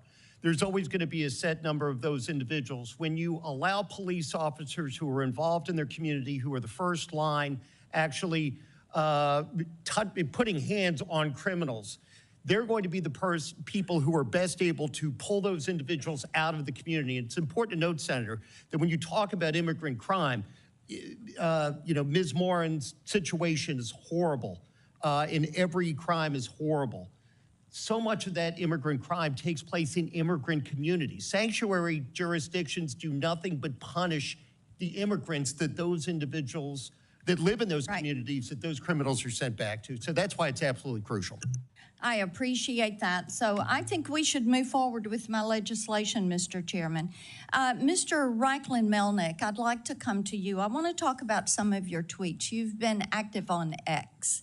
Here's one. This is bad analysis that bears little resemblance to the facts. The Remain in Mexico program was not very successful. It was a human rights disaster that fed people to the cartels with not much impact on border crossings. Plus, Biden ended it when it was barely in use at all. So That's correct. Let's talk about that. So do you still believe that Remain in Mexico was not very successful? It wasn't. In fact, it was one of a suite of programs that went into effect in 2019, about 4 or 5 different ones over the course of about 8 months. Do you believe it was a human rights disaster? Yes, and I can tell you the stories of the women sent back by the United States to Mexico who were raped in Mexico because of that. People that were raped along the way, people that have been trafficked. And we sent them back to those traffickers. Remain in Mexico gave people to the cartels, and we turned our eyes away from them. Remain in Mexico was successful, and we all know it. Now, let me talk to you about another tweet that you put up. There are not 320,000 missing children. That's that correct. That number is a false interpretation of a DHS OIG report that said that 32,000 people who entered as unaccompanied children from 2019 to 2023 were ordered deported for missing court, and ICE failed to file charging documents for 291,000 more. That's right. Now, that's an accurate description of the OIG report. This is a human rights disaster because what we have heard is the DHS Inspector General, and what they have testified is that they found 32,000 migrant children did not show up for their court date, and an additional 291,000 migrant children never received notices to appear. That's correct. That's what my tweet said. So it isn't your testimony that DHS does in fact know the whereabouts of every single one of these 320,000 children, and they're just not telling people where these children are. No, because that's not DHS's function here. It's also Office of Refugee Resettlement. It's it is not their job to go out and find every single people. It is DHS and ORR. I guess the broader point is somebody isn't missing if no one's looking for them. What we know is that through reports that have been made, reporting even the New York Times, many of these children are in abusive situations.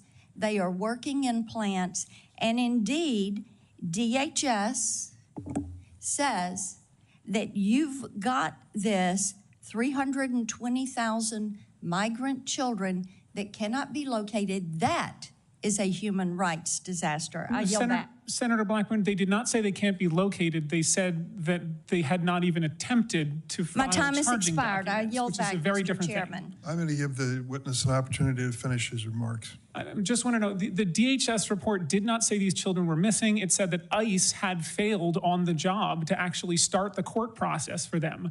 If ICE filed the court documents, many of those people would be living at the exact address that the ICE told them. It's just ICE has not filed the charging documents. It's not that they're missing. And of course, exploitation is very real, and we've called for more labor enforcement to ensure it doesn't happen. Senator Padilla. Thank you, Mr. Chair. And the fact that we're still discussing, debating the struggle to reconnect children who were separated from their parents more than 4 years ago today should tell us a lot about what to expect in the next administration. I think it's worthy of further conversation, maybe a different hearing, a different day to focus on that. Just as a reminder for folks that are observing today's hearing, that the stated topic of today's hearing is, quote, how mass deportations will separate American families, harm our armed forces, and devastate our economy. So I will attempt in my questions to bring us back to the focus of this hearing today. But first, I wanted to point out a couple of notes that I've taken throughout the hearing. In hearing from my colleagues on the committee, the issues they've raised, the questions they've raised, to underscore a statement I made at the outset, which is how complex this conversation in this policy area is. And so it requires thoughtful and nuanced solutions. Senator Graham was talking about the numbers, and even questioned witnesses of would you be opposed to someone who has had their day in court, he said, and has been denied a further stay in the United States after having had their day in court. That sheds light on process, due process, often lack thereof, representation in the process, lack of representation in the process. I'm for a process and finality of a process, a finality, an answer, clarity about your future in a matter of weeks and months, not years and years, but that requires investment in the process by the federal government, in hearing officers, in immigration judges. So let's just lay that out if we're gonna be genuine and serious about tackling the backlogs and the issues. Second, man, if I had a nickel for every time I heard fentanyl in this committee, serious problem, but irresponsible in how it's misportrayed so often in immigration conversations. Fentanyl needs to be addressed, fentanyl needs to be stopped. Its illegal importation needs to be tackled. But if we're gonna do it thoughtfully and seriously, let's look at what the Customs and Border Protection Agency tells us. 80% of individuals who are prosecuted and convicted for bringing fentanyl into this country are United States citizens. Happy to share the link, folks, happy to share the report. So if that's a concern, then let's address the heart of the concern and not just use it as a soundbite to further attack immigrants. Oh, by the way, did you know that the numbers at the southern border are way down? People talking about this crisis at the border, we always need to do more to ensure a safe, orderly, and humane border. But some of these numbers that are being tossed around are not what's happening today because of President Biden's policies this last year. So let's be intellectually honest with ourselves and the public. Now, that being said, Mr. Reichlin-Melnick, you're pretty popular today. I have a question for you as well. As you know, and you've referenced, the largest mass deportation effort in U.S. history was President Eisenhower's Operation Wetback. I referenced it in my opening statements. During that operation, more than 500,000 Mexicans and many United States citizens were deported. And as far as anybody can tell, Operation Wetback did not achieve its intended effects of increasing employment rates or wages for U.S. workers. Former President Trump has said that he planned to model his deportations on Operation Wetback. Now, you testified today about the expected negative economic impacts of mass deportation, including the rising costs of food. Some estimates say food prices are going to go up 19% based on this alone. In what world does food become cheaper with mass deportations? Mass deportations would not cause food prices to become cheaper. The exact opposite would occur. In fact, a single worksite raid in 2018 under the Trump administration at a beef plant in Tennessee led to ground beef prices rising by 25 cents for the year that the plant was out of operation following the raid. And just to follow up to that question, I'm cognizant of my time, Mr. Chairman. I've referenced so many industries that have significant percentages of undocumented workforce in them. I think chief among them is the agricultural industry, not just nationally, but particularly in the state like California, the largest agricultural producing state in the nation, where estimates are well more than 75% of the workforce is undocumented. I hear from growers, as do all my colleagues. I hear from labor contractors, as do all my colleagues, about how easy it is for them to recruit United States citizens to do the work in the fields. And let me tell you how easy it is. It is not. There's a reason that the agricultural industry relies on immigrants, including so many undocumented immigrants, to help keep the food supply chain going, keep food on the tables of American families. And I invite my colleagues, if you want to get a taste of what it's like and the difficulties for the recruitment, to spend a day in the fields, like I did in 2022, picking radishes and parsley, like Senator Booker did in 2023. Happy to work with growers and farm workers to provide that opportunity for all of you. Follow-up question, Mr. Reichlin-Melnick. Just briefly describe to us what it would look like if the agricultural industry were suddenly to lose half of its workforce. I mean, if it was overnight, the U.S. food supply would crumble. Undocumented workers work across the agricultural sector, from picking crops in the field to meat processing to poultry processing to dairy to everything in between. And these are workers that without them, our food supply would drastically diminish. I'm not saying that there's no jobs Americans will do. Of course, that's not true. Americans have done those jobs in the past, but it could take decades before we got enough workers to replace the experience and the knowledge of some of these workers who have been doing the jobs for 20, 30 years. It is not something that can just be replaced overnight and will cause severe impact to the U.S. food supply. Thank you, Mr. Senator Chair. Padilla. Violent criminals, let's go after them. The vast majority of immigrants and undocumented immigrants who are contributing so much to this country, they deserve better. Thank you. Senator Tillis. Thank you, Mr. Chairman. I want to paint a picture of the crisis at the border and what the incoming administration has to deal with. Roughly 8 million people came into this country illegally from the outgoing administration's border policies. 8 million. Does anyone find that acceptable? I'm going to give you all a chance to answer that question shortly. The American people elected a new president in large part to secure the border and deport people who came illegally under their predecessor. So to my Democratic colleagues, how many illegal immigrants being deported by the new administration would you find objectionable? Mr. Melnick, I'll ask you, 1 million? I think 1 million would be a disaster. 2 million? Again, considering we're talking about law-abiding people who've been here for decades, I think that is enough that would have severe negative ramifications for the United States. 3 million? Same answer. 5 million? Same answer, even worse ramifications. Do you think it would be fair or moral to deport any illegal immigrants? Yes, I'm not a supporter of open borders, as I said before. Well, I'm kind of curious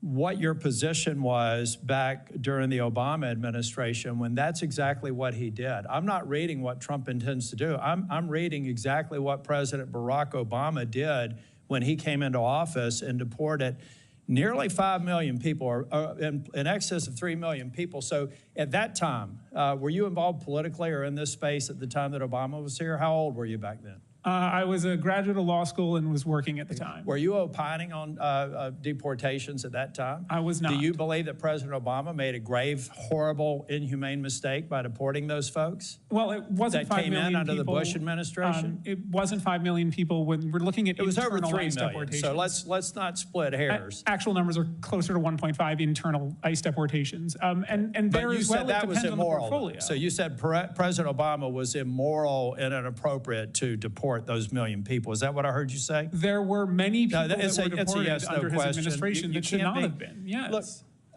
I don't normally get into these antagonistic sorts of discussions here, but it needs to be said because you just a month ago said at the turn of the century, Jim Crow was legal, lynchings were at their highest level in the U.S.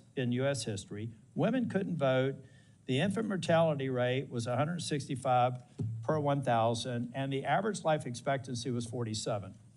And we also had quasi-open borders. That part wasn't bad.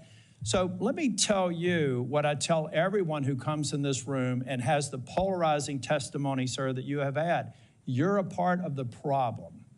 I'm a part of a group of people here who have said, as the president did, incidentally, on Sunday, he believes there should be a path for dreamers.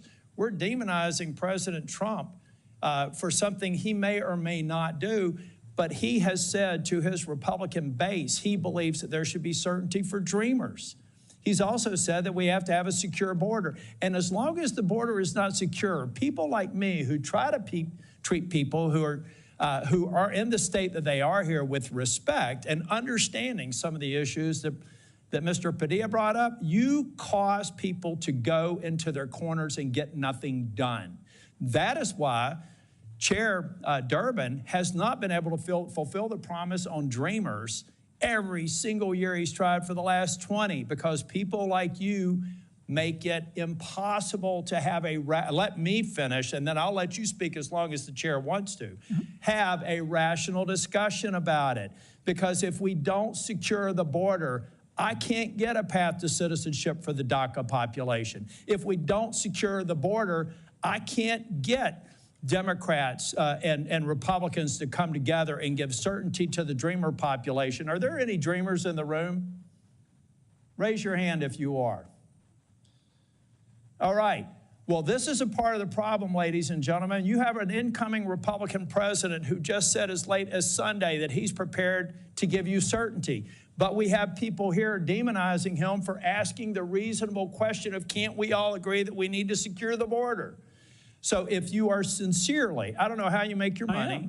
I don't care what your political motives are. But number one, I would really appreciate it to say, if you would go out on social media and say that the President Obama did a horrible disservice to those people he deported, and he's as wrong-minded as every other Republican who said we've got to secure the border, deport people, because you can't have one being okay and the other one not being okay. And if you don't come to the table and recognize in a world where, yeah, 100 years ago, it was probably safe to have a quasi-open border because the world order was changing and we emerged as a world leader. But today, we have terrorists that can fly from the Middle East, land in Mexico, and come across the border in less than 24 hours. We're not living in Ellis Island anymore. We've got a problem that can't be solved, and people like you are creating more obstacles to people like me who are willing to take hits from my own party to satisfy what people like Donald Trump want to get done. Thank you. May I respond? No. Thank you, Senator. It's my time, so I'm going to speak. First of all, I want to thank all of the witnesses. I think we're actually going to start making progress on securing the border and on a sensible and humane policy. I want to thank folks from the immigrant community and Dreamers who I know are here and acknowledge my respect for the contributions you've made to our country, and I don't want to lose the benefit of that. As I've listened to my colleagues, I think it's not that complex. Number one, I think there is agreement we have to have a secure border. You can't have a country that doesn't have a control over its border. Second, I think there's broad consensus that criminals who are here should be deported. Ms. Morin, I just want to acknowledge, as we all have, the incredible life you've had, the loss of your daughter and your own experience. People who do that, they shouldn't have gotten in and they shouldn't be here. And if they are here, they should be in jail. Third, we have the question of people whose status has been determined, but it took so long for that status to be determined, in many cases years and years, that they become an integral part of their community and they put roots down here and they haven't committed a crime. This is where we don't have consensus. There's a view among some, and I think the President-elect Trump has this view, that if you are here illegally, no matter how long it took for that adjudication to occur and no matter what your roots are, then you should go back. Senator Graham was indicating a view that if you've been adjudicated, fair is fair and you should go back. There's another point of view, and that is that if you have been here and we had a system that didn't adjudicate in any kind of timely way, and you have been working, I'll put it in very specific terms, on a farm in Vermont for 7 or for 8 or for 9 years, and you become a contributing member to the community and the economy. There's another approach one could take where you might pay a fine, you might have to make amends for the fact that you came here illegally, but there'd be an acknowledgement of the contributions you've made, the roots you've established, and what the harm to the community would be And that certainly would be the case in Vermont, just speaking about agriculture. I just can't imagine, actually I can't imagine, I've talked to some farmers who, if they lost their labor, would lose their farm because cows don't milk themselves and they are not able to get local labor to do that. So there is a real potential here for us to find common ground and get something done that is securing the border, that is deporting criminals, that is making judgments about allowing people the option of paying a fine, where there would be a deterrent as long as we have a secure border. You know, Ms. Morin, I just want to ask you, you've suffered so much, and I want to express to you my gratitude for your advocacy on behalf of others. But if we had a secure border, you're advocating for that, if we have, and that keeps criminals out, right? Would it be in conflict with what you think would be a reasonable outcome for like dreamers, for instance, kids who came here with their parents, who've not committed any crime, who've become parts of the community? Would that be something that you would see as a reasonable outcome to find a way for them to have a legal status? A couple of things from listening to everyone speak. One, as an American citizen and not a politician, so I don't know all the ins and outs, but just what I'm hearing is the bottom line is profit. To an American citizen, they're hearing you're putting lives, you're putting profit above American lives. So that's the message you're communicating.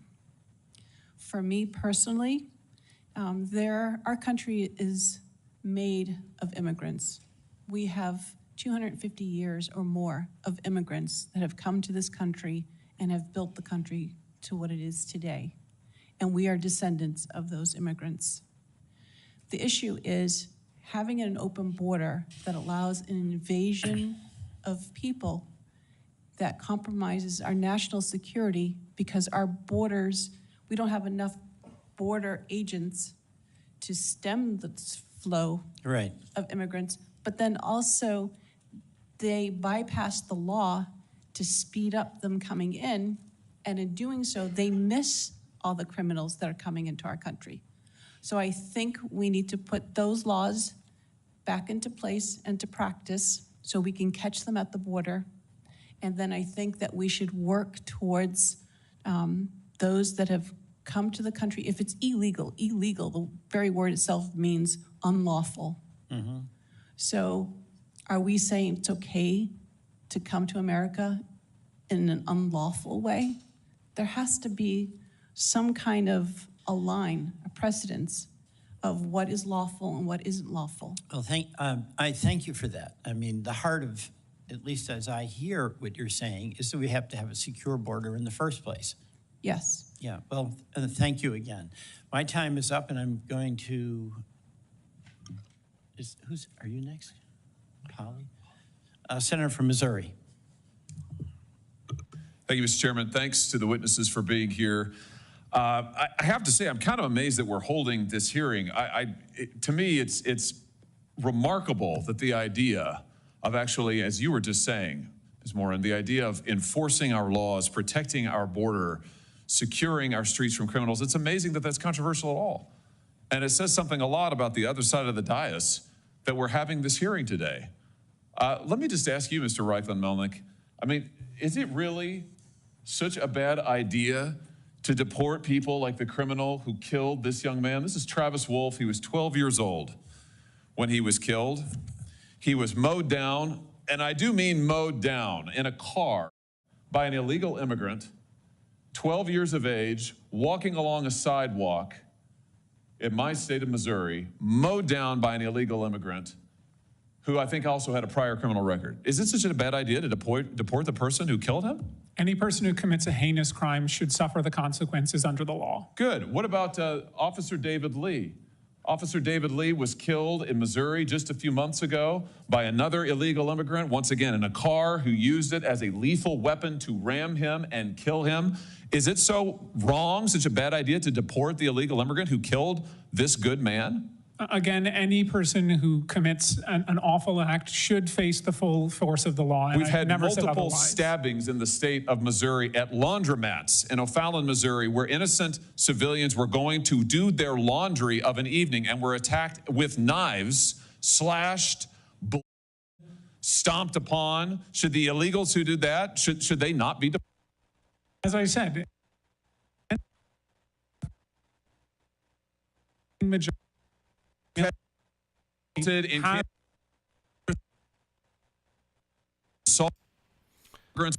Sorry, that's not me. That's on their end. Legal immigrants deported? They should face the consequences. Are a very small the population that President Trump is promising to deport. Well, let's talk about the rest people. of the people who you don't want to be deported. You said in an article that you wrote recently, new report shows devastating costs of mass deportation. You wrote this in October. Do you remember this piece? Yes, that is a summary of our report. Yeah, so in this piece, and it's also in your written testimony, you talk about how much the economy will lose if the United States actually enforces our immigration laws and deports folks who are here illegally. And I want to quote you now. You say some industries would be particularly hard hit, including construction, agriculture, and hospitality, which can 1.5 million workers. What's the argument here, that there aren't American workers jobs? No, and as I said previously, are, but the issue is wages to rise? I think that we want to pass a path to citizenship so we can have a level and fair playing field for every American. Why would you want American citizens and those who are here lawfully to have to compete against illegal immigrants who, by the way, are often paid not minimum wage, who are not given the federally mandated benefits precisely because they're here illegally? Why would you want to drive down the wages of millions of working Americans who can't get those jobs in construction, agriculture, and hospitality because illegal immigrants are getting them? Suppressing wages in the meantime. Why would you want to do that? Well, if you've been here for my initial testimony, you know I don't want that. Oh, listen, I read your testimony word for word, and I've been watching it, and I know what the answer is. You don't actually care about working people because you're absolutely hell-bent on this ideological agenda of opening our border. You want to give everybody who's here a path to citizenship. You want blanket amnesty. You talk about mass deportations. That's your word, not Trump's. You want mass amnesty, right? It's right here in your testimony. We want a path to citizenship for people who pass a background check, who pay a fine. That's amnesty, who you just said there's millions of people, 13 million people. Right, 13 million people you want to dump into the labor force. They are already who will drive in the labor force, illegally. Senator. They're here, yes. taking jobs from American citizens and saying, oh, perfect. This. So here's your plan. So just if you're wondering, America, here's the Democrats' plan. Take the 13 million plus illegals who are here, taking jobs from Americans, taking wages down, taking health care benefits, and bring them here legally so that they can continue to drive down wages, flood the labor force, and suppress Senator all of the Hawley, above. they can't flood the labor force if they're already part of the labor force, which is they the are economic flooding the issue labor today. force now. That's what's happening now. Why do you think majority wages have been here for over 15 years. Many millions have been and here what has since happened the to Reagan working class administration. wages in that time, Mr. Reichlin-Melnick? Working class wages are currently going up. Yes. Oh, really? They've have gone up over the last year. 15 years? Over the They're last up? 15 years, I will have to consult the economists on that matter. Yeah, they're down, way down. What world do you live in? Listen, here's the deal. The American people just voted. The American people just voted. You know what? It's my time, not yours. So you're here to answer my questions, not to offer a soliloquy. And let me just end with this. The Americans had a good look at your economic, and they voted against it. An open border for the last facto amnesty yourself 15 plus has been people have died lower because of it. Our streets are in chaos because of it. And now you and the Democrat Party just say more of the same, let's double down. I would just say to you, I think that's insanity. I think it's total insanity, and the American people do too. Senator Hawley, we have a choice. We can either hurt the economy or help the economy. And if we want to deport 13 million It hurts the economy to give American workers jobs? Senator from Texas.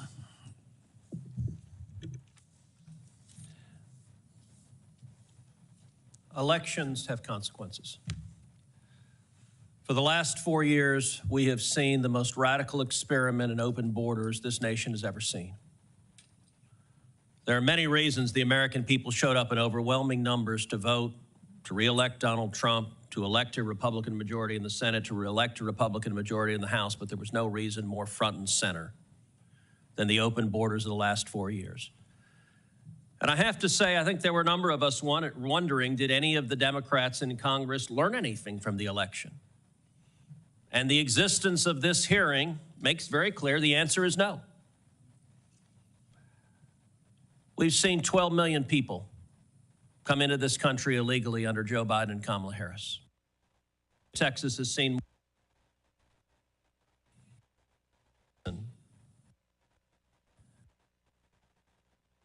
Democrat for over read this election. When your home is invaded by 1 million people, it changes your voting patterns. Every single day, we have seen Americans murdered. We have seen women raped. We have seen children brutalized by criminal illegal aliens released deliberately by Joe Biden and Kamala Harris. The numbers are staggering.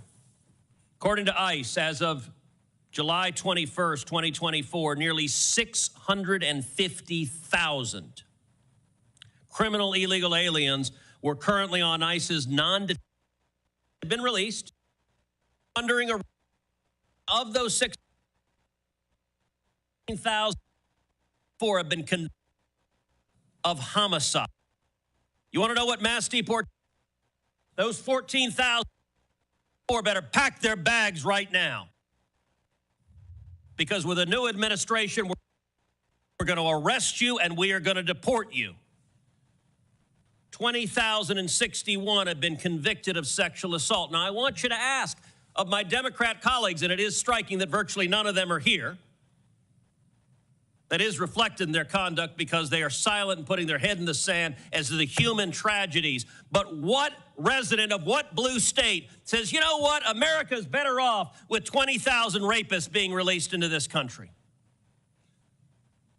105,146 have been convicted of assault.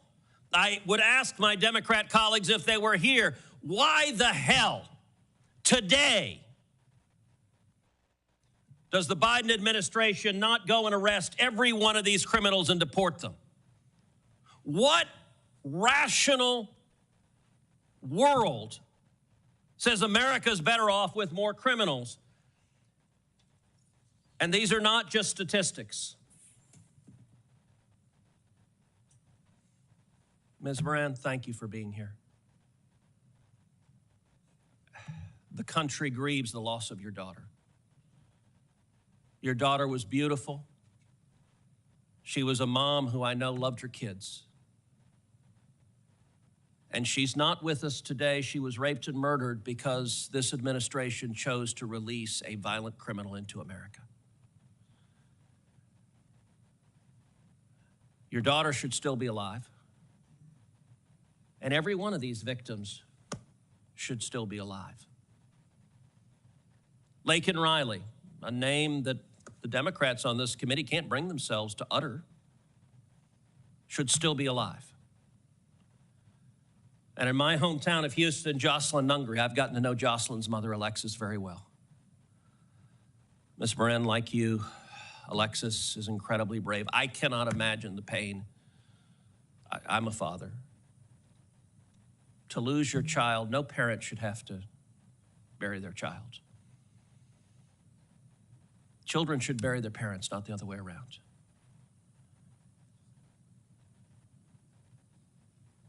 It is wrong what happened to you. But I want to say to you, thank you for having the courage to tell Rachel's story. I would understand if you just curled up in a ball and cried. But, and I'm sure you have wept a lot of tears. But thank you for having the courage to tell Rachel's story. And I want to say, if there is anything that is a mandate from this election, it is to end this insanity, stop these murders, stop these rapes, stop these assaults, protect our citizens. And Ms. Morin, I just want to give you the opportunity at the end of my questioning to share from your perspective why this matters, why we should stop releasing criminals into America. In order to prepare for this hearing, I was actually looking at statistics over the last couple of days. And most of the rape and murder statistics by illegal immigrants are actually against children. Yeah. And to me, that's astounding. I don't know how many people here have children or grandchildren, but can you imagine your 7, 8, 9-year-old daughter being by a stranger, sometimes multiple times? This is the culture, and I realize it's not all immigrants, but this is the culture that they come from, this kind of violence. They grow up in it in their countries. To them, it's just part of what they've known for their lives. But to bring that criminal culture into America, it's destroying our families. I know of women in my hometown that have come up to me because they know I'm Rachel's mom and say to me, some guy just ran up behind me and tried to pull. And if it wasn't for the fact that I could fight him off and run to a store to call the police, I might not be here. And in one incident, that man had attacked 7 other women. Wow. Why are we allowing this? And then the women and children that are raped, and because they're so ashamed of what's happened to them, how they've been so violated, they don't say anything. So the numbers are grossly underestimated, I believe, as far as the crimes that are happening in our country. Thank and you. I think we need to stop this. Thank you very much. Thank you very much. I appreciate all the witnesses appearing before the committee today. There are obviously many questions asked about the mass deportation proposal of the president-elect. As I said earlier, I listened carefully at the Meet the Press yesterday, and I believe the magnitude of that statement is growing in the mind of the president-elect. Mr. Melnick, you certainly allude to that in terms of the number of personnel and the cost to our nation. Bottom line, we have no tolerance for keeping dangerous who've come to this country and asked to be made citizens. And we certainly have no interest in a policy that allows them to come across the border with impunity. But the mass deportation includes not only that possibility of stopping those people, but an impact on Mr. Turay and his family. I think most of us would agree that a man who's given his life to criminal prosecution is of value to us based on what Ms. Morin just mentioned. And I think we should go forward with that in mind. Let's be thoughtful and reflective and do things that make America safer and are consistent with our values. The hearing record will remain open for 1 week for additional materials to be submitted. And with that, the meeting of this committee stands adjourned. Thank you everyone for joining us. That was the hearing in the Senate there, and I'll just show you the results of the poll that we had on the live chat, which is here. What is your view of the Trump Mass Deportation Plan? 458 votes. Thank you for everyone for voting, and that was the final result. 60% of you thought it was good, 6% thought it was bad, and 33% were concerned about where it leads. So that's the results of the live poll. We will be going live again very short, in the next hour or two, to cover another story in America. But for now, thank you very much for joining us. I really appreciate it. Please do subscribe to the Rise channel and click the notification bell for all notifications so that you can see when we do go live. Otherwise, you likely won't get a notification if you don't click the bell. It's just the way that YouTube works. But Anyway, we will keep covering the latest stories across the world as they happen. Obviously, a lot going on in Syria and the Middle East as well. Please do subscribe, as I said, so you know that when we do go live. And if you want to be sure you get the notifications, I'll put the Facebook link in the live chat. So on the Facebook, there's a Rise News like messenger service. You can go on the main Facebook page and there'll be a link to Rise News, you'll see. And then you get basically, I can send a inbox message on Facebook Messenger to all the people subscribed to that Rise News messenger group. And that's another way to get the notification. And also Telegram as well, if you're on Telegram, the mods, if you could put the Telegram link in the live chat as well. So there's other ways to get notified if you aren't getting them. So thank you everyone for watching, and see you all soon.